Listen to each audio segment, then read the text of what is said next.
صدر آصف علی زرداری کی زیر صدارت کراچی سمیت سندھ میں امن و امان پر اجلاس ہوا۔ صوبے میں امن و امان کی صورتحال کا جائزہ لیا گیا۔ وزیر اعلیٰ سندھ نے امن و امان پر بریفنگ دی۔ کراچی میں سیف سٹی پروجیکٹ کو جنگی بنیادوں پر مکمل کریں۔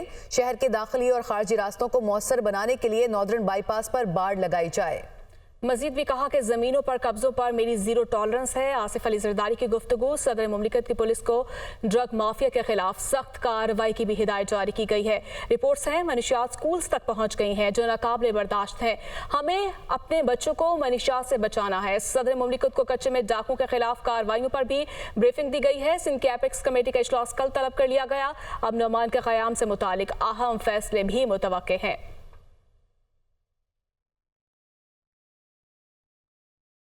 صدر مملکت کی زیر صدارت امن و امان سے متعلق اجلاس کی اندرونی کہانی۔ صدر مملکت آصف علی زرداری کے کراچی میں فیصلہ کن ٹارگٹ آپریشن کے احکامات۔ کراچی میں اسٹریٹ کرائم کے خلاف خصوصی آپریشن شروع کیا جائے۔ صدر مملکت کراچی میں آپریشن ایسا ہو کہ شہریوں کا اعتماد بحال ہو۔ چوری اور چھینی گئی موٹر سائیکل، گاڑی اور موبائل فون پارٹس کی صورت مارکیٹ میں فروخت ہوتے ہیں، یہ بھی کہا گیا صدر مملکت کی جانب سے۔ اسی سے متعلق مزید تفصیلات لیں گے نمائندہ دنیا نیوز محمد اشد سے۔ محمد اشد، مزید کیا ڈیٹیلز ہیں اس اجلاس سے متعلق؟ جی دیکھیں، آج وزیر اعلیٰ ہاؤس میں سندھ میں امن و امان سے متعلق خصوصی اجلاس ہوا تھا جس کی صدارت صدر پاکستان آصف علی زرداری نے کی تھی۔ اس اجلاس میں مزید کیا کچھ فیصلے ہوئے ہیں، دنیا نیوز نے اس حوالے سے تفصیلات حاصل کی ہیں۔ ذرائع اس حوالے سے تصدیق کرتے ہیں کہ اجلاس میں کراچی میں فیصلہ کن ٹارگیٹ آپریشن کے احکامات جاری کیے گئے ہیں۔ صدر پاکستان آصف علی زرداری نے کراچی میں اسٹریٹ کرائم کے خلاف خصوصی آپریشن شروع کرنے کا حکم دے دیا ہے۔ صدر پاکستان کا کہنا ہے کہ آپریشن ایسا ہو کہ شہریوں کا اعتماد بحال ہو سکے۔ ان کا یہ بھی کہنا ہے کہ چوری اور چھینی گئی موٹر سائیکل، گاڑی اور موبائل فون کے پارٹ کی صورت مارکیٹ میں فروخت ہوتے ہیں۔ چوری اور چھینی گئی گاڑیوں اور موبائل فون کے پارٹس کی فروخت پولیس سے ڈھکی چھپی نہیں۔ پولیس کیوں چوری اور چھینی گئی گاڑیوں اور موبائل فون پارٹس کے خریداروں کے خلاف کارروائی نہیں کرتی؟ انہوں نے وزیر اعلیٰ سندھ کو اور احکامات دیے کہ فوری طور پہ ٹھیک ہے، احکامات جاری کیے گئے ہیں۔ ارشد، آپ ہمارے ساتھ ہی موجود رہیے گا۔ ملک کی سیاست میں بڑی پیش رفت۔ سندھ کی دو بڑی سیاسی جماعتیں ایک پیج پر۔ متحدہ قومی موومنٹ کا سیاسی جماعتوں سے روابط بڑھانے کا فیصلہ کیا گیا ہے۔ ایم کیو ایم کا پہلے مرحلے میں پیپلز پارٹی سے رابطہ کیا گیا۔ ایم کیو ایم وفد کی صدر پاکستان سے ملاقات میں سیاسی مستقبل اور حکمت عملی پر بھی بات چیت کی گئی ہے۔ اسی پر مزید بات کر لیتے ہیں۔ ارشد ہمارے ساتھ ہی موجود ہے۔ ارشد، بتائیے گا مزید کیا فیصلے کیے گئے ہیں ملاقات میں؟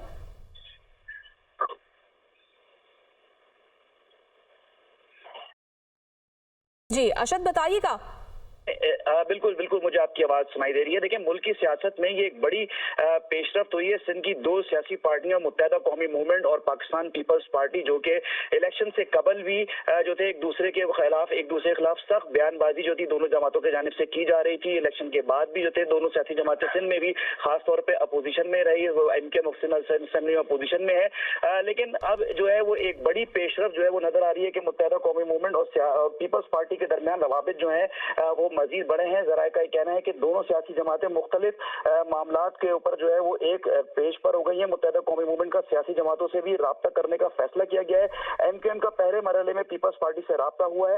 ذرائع اس حوالے سے تصدیق کرتے ہیں کہ ایم کیو ایم وفد کی صدر پاکستان سے جو آج ملاقات ہوئی ہے اس میں سیاسی مستقبل اور حکمت عملی پر بات چیت ہوئی ہے۔ ذرائع کا یہ بھی کہنا ہے کہ مسلم لیگ نون کے رویے پر ایم کیو ایم صحیح۔ محمد اشد، آپ ہمیں تفصیلات بتا رہے تھے، آپ کا بہت شکریہ۔ وزیراعظم شہباز شریف کہتے ہیں کہ کھربوں روپے کرپشن کے نظر ہو رہے ہیں، انہیں واپس لانے کی کوشش کر رہے ہیں۔ کرپشن کا خاتمہ ہونے والا ہے، شاہ خرچیوں میں کمی لانے کی کوشش کریں گے۔ ملک کے معاشی حالات چیلنجنگ ہیں، چند دنوں میں سعودی کاروباری حضرات پاکستان آنے والے ہیں۔ سرمایہ کار اور محنت کش ایک ہی گاڑی کے پہیے ہیں، مزدور کی تنخواہ میں اضافے کی کوشش کریں گے۔ وہ لاہور میں ذاتی رہائش گاہ پر عالمی یوم مزدور پر تقریب سے خطاب کر رہے تھے۔ کھربوں روپے جو ڈوب رہے ہیں، ضائع ہو رہے ہیں، کرپشن کی نظر ہو رہے ہیں، ان کو انشاءاللہ ہم واپس لانے کے لیے دن رات کوششیں کر رہے ہیں۔ مگر آج سفارش سکہ رائج الوقت ہے۔ آج کرپشن ان تمام چیزوں کا خاتمہ ہونے والا ہے۔ پاکستان کے معاشی حالات انتہائی چیلنجنگ ہیں، یعنی بہت مشکلات سے دوچار ہیں۔ چند دنوں میں سعودی کاروباری حضرات پاکستان آنے والے ہیں انشاءاللہ، اور اس سے ہمارے تجارتی روابط بڑھیں گے۔ سرکاری ملازمین کے لیے ہم نے جو منیمم تنخواہ تھی وہ اس کو 30,000 روپیہ کیا تھا، اور انشاءاللہ اللہ تعالیٰ نے موقع دیا تو اس بجٹ پر جتنی بھی کوشش ہوگی اس میں اضافہ کرنے کی، تمام مشکلات کے باوجود اس میں اضافہ کرنے کی پوری کوشش کریں گے۔ نیشنل ڈیفنس یونیورسٹی میں پاک برطانیہ علاقائی استحکام پر کانفرنس ہوئی، جس سے army chief general Asim Munir اور برطانوی chief of general staff general نے بھی خطاب کیا۔ نامزد برطانوی chief of general staff general Roland Walker بھی اس موقع پر موجود تھے۔ نیشنل ڈیفنس یونیورسٹی میں پاک برطانیہ علاقائی استحکام پر کانفرنس۔ اس موقع پر army chief general Asim Munir اور برطانوی chief of general staff general sir Patrick Sanders نے خطاب کیا۔ کانفرنس میں نامزد برطانوی chief of general staff general Roland Walker بھی موجود تھے۔ ISPR کے مطابق پاک برطانیہ اسٹیبلائزیشن کانفرنس دونوں ممالک کے درمیان اہم دفاعی ڈائیلاگ ہے۔ یہ کانفرنس پاکستان اور برطانیہ میں ہوتی ہے۔ کانفرنس میں مختلف شعبوں کے ماہرین، دفاعی حکام، دانشور اور سول سوسائٹی نمائندے بھی شریک ہوئے۔ ISPR کے مطابق برطانیہ کا 30 رکنی وفد 29 اپریل سے 3 مئی تک پاکستان کے دورے پر ہے۔ برطانوی وفد کی قیادت standing joint force commander major general Tom Bateman کر رہے ہیں۔ کانفرنس کے دوران عالمی علاقائی امور سمیت قومی سلامتی، علاقائی امن و استحکام پر بات ہوگی۔ اس موقع پر آرمی چیف کی موجودہ اور نامزد برطانوی چیف آف جنرل سٹاف سے ملاقاتیں بھی ہوئیں، جن میں پیشہ ورانہ امور، دو طرفہ دفاعی تعلقات کو مزید فروغ دینے پر تبادلہ خیال کیا گیا۔ آرمی چیف نے دو طرفہ فوجی تعلقات بڑھانے میں جنرل پیٹرک سینڈرز کی خدمات پر شکریہ ادا کیا۔ وزیر اعلیٰ پنجاب مریم نواز کہتی ہیں کہ 6 ہفتے کی مدت میں نواز شریف اور میرے خواب کی تکمیل ہو گئی۔ گھروں کی دہلیز تک صحت کی سہولیات پہنچانے کا خواب پورا کر دیا۔ فیلڈ ہاسپٹل وہاں سہولت فراہم کریں گے جہاں کوئی ہاسپٹل نہیں ہے۔ خدمت کرنے والی حکومت کنٹینرز کا مثبت استعمال کرتی ہے۔ سب کو معلوم ہے آج سے پہلے کنٹینرز کا استعمال جلاؤ گھیراؤ میں ہوتا تھا۔ ٹک ٹاک بنانے کے لیے باہر نکلنا پڑتا ہے، کام کرنا پڑتا ہے۔ چاہتی ہوں باقی بھی AC والے کمروں سے باہر نکلے اور کام کرے۔ وہ فیلڈ ہسپتال کے منصوبے کی افتتاحی تقریب سے خطاب کر رہی تھیں کہ 6 ہفتے کی قلیل ترین مدت میں ایک خواب جو نواز شریف صاحب نے دیکھا، جو میں نے دیکھا، کہ لوگوں کے ڈور سٹیپ پہ، ان کی دہلیز پہ صحت کی سہولیات پہنچائی جائیں۔ یہ جو فیلڈ ہاسپٹلز آپ دیکھ رہے ہیں، یہ پورا فل فلیج ہاسپٹل ہے۔ اس کے اندر وہ تمام سہولیات موجود ہیں جو ایک کلینک پہ موجود ہوتی ہیں۔